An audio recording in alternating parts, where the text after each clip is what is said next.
कुछ लोग पूरी जिंदगी लगे रहते हैं कमाने के लिए। धन पैसा वही सर्वोपरि होता है। उनकी जिंदगी में उन्हें लगता है कि बहुत ज्यादा धन कमाने के बाद वो आराम से सुखी होकर अपना जीवन जिएंगे, लेकिन वही धन वही संपदा उसके बच्चों की लड़ाई का कारण बन जाती है। और वही दूसरी तरफ कुछ लोग अपना सब कुछ छोड़कर, अपना घर परिवार, अपनी धन संपदा सब कुछ पीछे छोड़कर संन्यास ले लेते हैं। उन्हें लगता है कि संसार को त्याग कर वो असल मुक्ति का रास्ता अपना सकते हैं, जीवन का असली सुख अनुभव कर सकते हैं। दोनों ही आदमी अपने अपने स्तर पर सुखी होने के लिए नाना प्रकार के प्रयास करते रहते हैं। एक धन संपदा इकट्ठी करता रहता है और दूसरा धन संपदा त्यागता रहता है। लेकिन सवाल यह है कि असली सुखी आदमी कौन है? वो जिसने धन संपदा इकट्ठी की या फिर वो जिसने धन संपदा त्याग दी? और अगर इन दोनों में से कोई नहीं, तो किस प्रकार का इंसान हमेशा सुखी रह सकता है? आज की जो बौद्ध कहानी मैं आपको सुनाने वाला हूं, उसमें आपको ऐसे तरीके पता चलेंगे जो एक आदमी को असली सुख का अनुभव करा सकते हैं। इन तरीकों से जीवन व्यापन करने से आपको असली सुख के बारे में पता चलेगा, असली आनंद के बारे में, जिसे हम कहते हैं परमानंद। परमानंद। इससे पहले कि आप इस कहानी में खो जाएं, इस चैनल को सब्सक्राइब जरूर कर लें। तो चलिए कहानी शुरू करते हैं। जब किसी के घर में वैरागी मन का बच्चा पैदा हो जाए तो घर वालों को बहुत चिंता हो जाती है। घर वाले सोचते हैं कि यह संसार में कैसे जिंदा रहेगा, कैसे धन कमाएगा, कैसे अपना पालन पोषण करेगा, क्योंकि वैरागी मन का बच्चा अक्सर संसार से विरक्त ही रहता है। वैराग्य का मतलब ही अपनी मस्ती में खो जाना होता है। उसका इस संसार से कुछ लेना देना नहीं रह जाता। ऐसा ही बच्चा रामचंद्र का था। रामचंद्र एक गांव में रहा करते थे। रामचंद्र का गांव वेणुवन के पास था। उन्होंने अपने जीवन में बहुत धन संपदा कमाई। वो वहां के प्रतिष्ठित सेठ हुआ करते थे। लेकिन जब उनका पुत्र हुआ तो ज्योतिषियों ने बताया कि यह बच्चा आगे चलकर वैरागी हो जाएगा। वो ये सब धन संपदा त्याग देगा और यह धन संपदा यूं ही दान में चली जाएगी। यह सुनकर रामचंद्र बहुत चिंतित हो गया। जो धन संपदा उसने इतनी मेहनत से इकट्ठी की थी, वो यूं ही दान में चली जाएगी। उसका बेटा वैरागी हो जाएगा। आखिर ये धन संपदा मैंने किसके लिए इकट्ठा की है? इसका भोग कौन करेगा? लेकिन जैसे तैसे रामचंद्र ने ज्योतिषियों ऐसे कुछ तरीके पूछ लिए कि वो अपने बच्चे को कैसे वैरागी बनने से रोक सकता है। ज्योतिषियों ने भी उन्हें कुछ तरीके बताए जिसके द्वारा वो श्याम को, यानी उनका बेटा, उसको वैरागी बनने से रोक सके। धीरे धीरे समय बीतता रहा और दुनिया अपने चलन से चलती रही। श्याम धीरे धीरे बड़ा होने लगा और उसके पिताजी यानी कि रामचंद्र फिर से धन संपदा और ज्यादा बनाने में जुट गए। श्याम के पिता ने श्याम के लिए किसी भी चीज की कोई कमी नहीं छोड़ी थी। हर इच्छा उसकी पूरी होती थी। वो उसको सुखी रखना चाहते थे।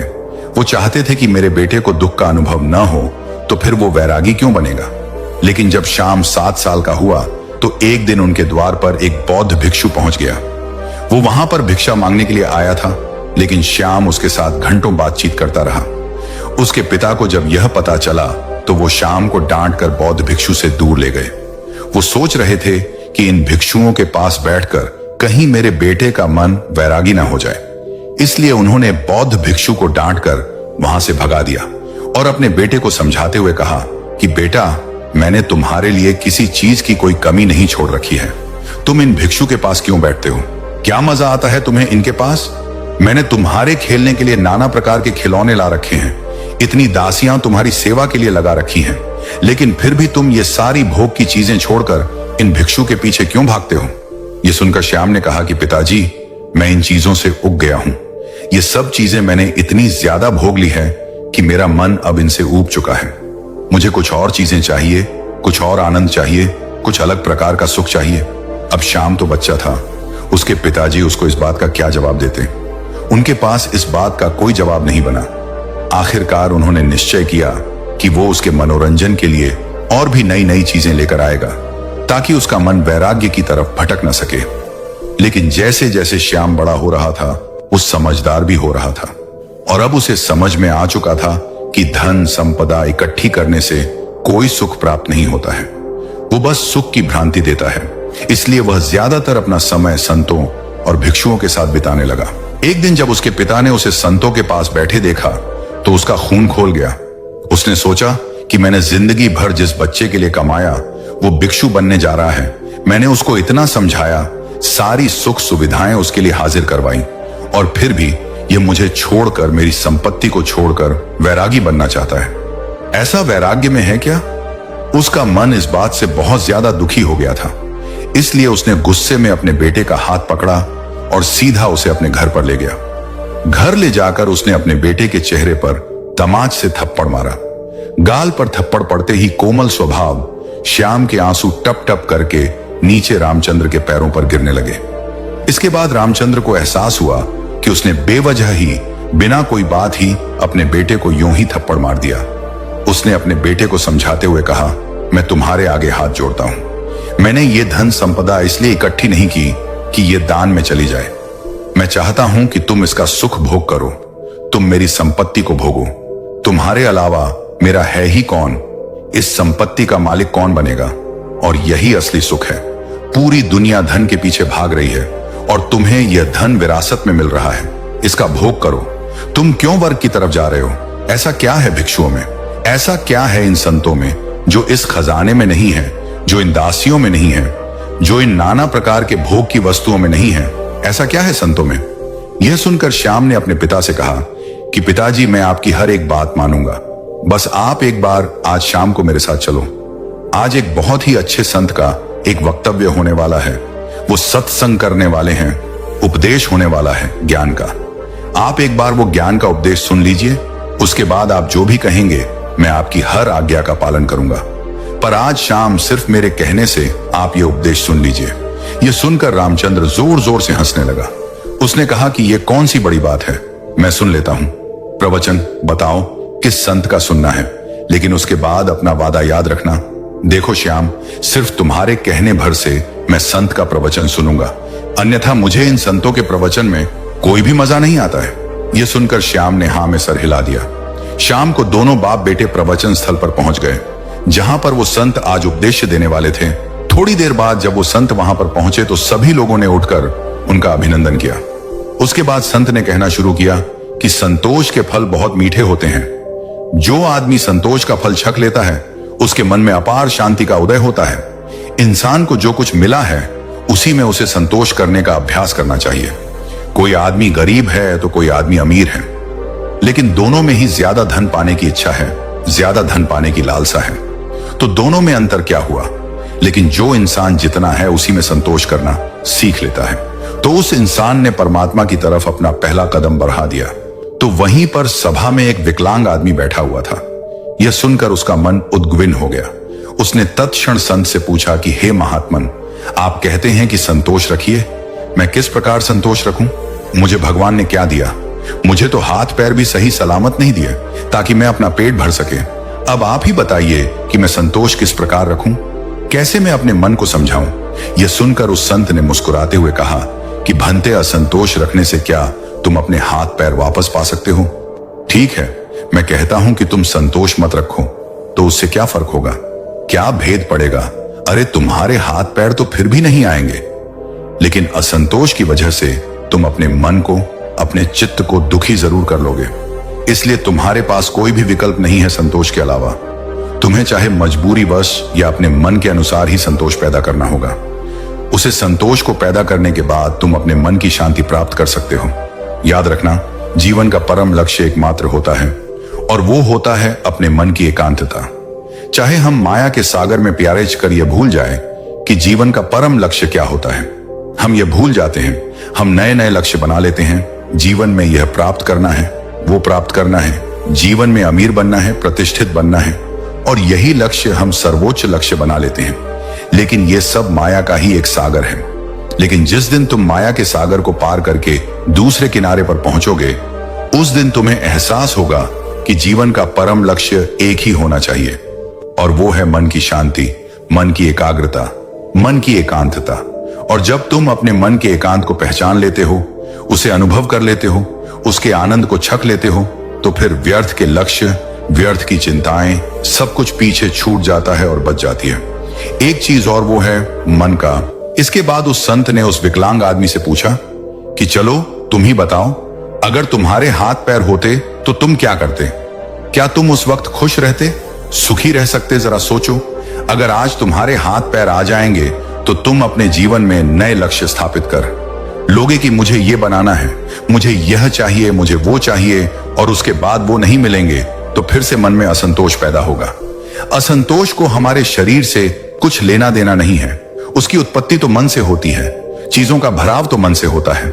अक्सर मैंने विकलांग लोगों हट्टे कट्टे हंसते हुए देखा है और सुस्त लोगों को रोते हुए देखा है, तो संतोष और शांति का आपके शरीर से कोई लेना देना नहीं है। अपने मन को परिपक्व कीजिए, अपने मन को समझाए, विवेक पैदा कीजिए कि माया के सागर को पार करके मन की शांति तक कैसे पहुंचना है। और माया को समझने के लिए हमें कोई वैरागी नहीं बनना है। वैराग्य तो छोड़ना होता है, छोड़कर भाग जाना होता है। हमें पहले माया को संसार में रहकर समझना होगा, और जब हम माया को समझ जाएंगे तो उसके बाद हम सुखी मन से, तृप्त मन से संन्यास या वैराग्य धारण कर सकते हैं। माया में जकड़ा हुआ आदमी सुख संपत्ति को ही असली सुख समझता है। संपत्ति, धन, प्रतिष्ठा यही उसके लिए सर्वोच्च होते हैं। लेकिन अगर वो अपना विवेक माया से कभी ऊपर उठा पाया तो वो जरूर ये एहसास कर पाएगा कि असली सुख और असली आनंद का इस धन संपदा से कोई लेना देना नहीं है। वो तो निरंतर है। वो परमानंद तो किसी चीज से जुड़ा हुआ नहीं है, वो तो सिर्फ परमात्मा के लिए है, उस शाश्वत सत्ता के लिए है जो उसको माया से बाहर उतर रही है। प्रभु का स्मरण या कहें कि ध्यान, ये दोनों चीजें आपको माया से ऊपर उठाकर एक नया नजरिया प्रदान करती है, और वही नजरिया परमानंद का होता है। ध्यान और प्रभु के स्मरण के अलावा अगर हम प्रेम का रास्ता चुनते हैं, दिव्य प्रेम का, तो भी हम उस परमानंद को हासिल कर सकते हैं। और प्रेम का रास्ता ध्यान के रास्ते से कहीं आसान है, इसलिए दिव्य प्रेम का अभ्यास कीजिए। वो प्रेम जो किसी चीज से जुड़ा हुआ नहीं है, जो स्वतंत्र है, जो आजाद है, जो सभी प्राणी मात्र के लिए है। 3 रास्ते जो माया से ऊपर उठाकर परमानंद की स्थिति प्रदान करते हैं, ध्यान, प्रेम और प्रभु का स्मरण। आप कोई भी रास्ता अपना सकते हैं, सभी रास्ते एक ही मंजिल पर पहुंचते हैं। आज की युवा पीढ़ी अक्सर अपना समय गीत सुनने में लगा देते हैं, फिल्मी गीत, सिनेमा इत्यादि में अपना समय बिताते हैं। लेकिन हमारे पूर्वज हुआ करते थे जो सुबह और संध्या दोनों वक्त आरती और भजन किया करते थे, ढोल बजाते थे, कुछ लोग गाते थे और साथ मिलकर भजन कीर्तन किया करते थे। एक सत्संग होता था। लेकिन आज की युवा पीढ़ी इन सब चीजों को पीछे छोड़ चुकी है। भजन, आरती, कीर्तन, सत्संग इत्यादि करने से क्या होता है? आप उन लोगों को अंधविश्वासी कहते हैं। क्या आपको इसके पीछे का विज्ञान पता है कि भजन कीर्तन करने से मन के कौन से द्वार खुलते हैं? चलिए मैं आपको बताता हूं। जब भी हम कोई भजन कीर्तन करते हैं, उसमें शामिल होते हैं, तो उसमें हमारा चित्र शामिल हो जाता है। कोई आदमी बजा रहा होता है, कोई गा रहा होता है, कोई ताली बजा रहा होता है, और इस भजन और कीर्तन के साथ अपनी जिंदगी के अतीत की चिंताएं पीछे ही छोड़ देता है, और उसी भजन में उसका मन लग जाता है। वो मन धुल जाता है, वो मन पवित्र हो जाता है, जैसे किसी ने हमारे मन को साफ पानी में धोकर बाहर निकाल लिया हो। ऐसे ही क्षण होते हैं ध्यान के, और वही क्षण भजन, कीर्तन और सत्संग में मिलते हैं। इसलिए आज के बाद कभी भी ये मत सोचना कि भजन, कीर्तन और सत्संग सब व्यर्थ होता है। व्यर्थ कुछ नहीं होता, व्यर्थ होती है हमारी सोच। इसलिए युवा पीढ़ी से मेरी गुजारिश है कि भजन, कीर्तन और सत्संग या ध्यान, प्रेम इत्यादि में अपना समय बिताएं। इनके बारे में समझे ताकि आप अपने मन के परमानंद के द्वार को खोल सके, एक अद्भुत आनंद अनुभव कर सके। उसमें मेरा कोई फायदा नहीं है, न ही मेरा कोई नुकसान है। मैं तो बस ये चाहता हूं कि जो स्वाद मैंने लिया, जो स्वाद मैंने छका, जो मुझे अच्छा लगा, वो दूसरे लोग भी छक सकें, वो भी उसका स्वाद उठा सके। ये भजन, कीर्तन, सत्संग वगैरह आप अपने घर पर भी कर सकते हैं, अपने दोस्तों के साथ भी कर सकते हैं। जो समय आप गप्पे लड़ाने में लगाते हैं, वही समय आप कुछ नई कला सीखने में लगा सकते हैं। आप ढोल बजाना सीख सकते हैं, आप कोई भजन याद करके उसको गाना सीख सकते हैं। इससे आपकी कला तो निकलेगी ही, साथ ही आपके मन भी धुल जाएंगे।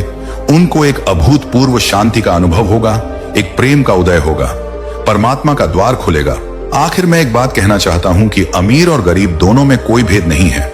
जब तक आदमी माया के सागर को पार करके परमानंद की अनुभूति नहीं ले लेता, और जिस आदमी ने परमानंद की अनुभूति ले ली ना, तो वो गरीब रहता है और न ही वो अमीर रहता है, वो सम्राट बन जाता है, क्योंकि उसने वो चीज अनुभव की जो एक अमीर और गरीब दोनों में से कोई नहीं कर पाया।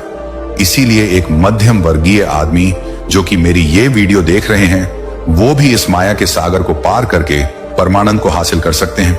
बस उन्हें अपने मन को एक नई धारा देने की जरूरत है, एक नया रास्ता दिखाने की जरूरत है। उसके बाद आप अपने व्यर्थ के लक्ष्य छोड़कर उस लक्ष्य की तरफ चलेंगे जो वास्तविक है, जो वास्तविक आनंद प्रदान करता है। और उसके बाद आपके मन की सारी भ्रांतियां टूट जाएंगी कि असली सुख कैसे प्राप्त किया जाता है।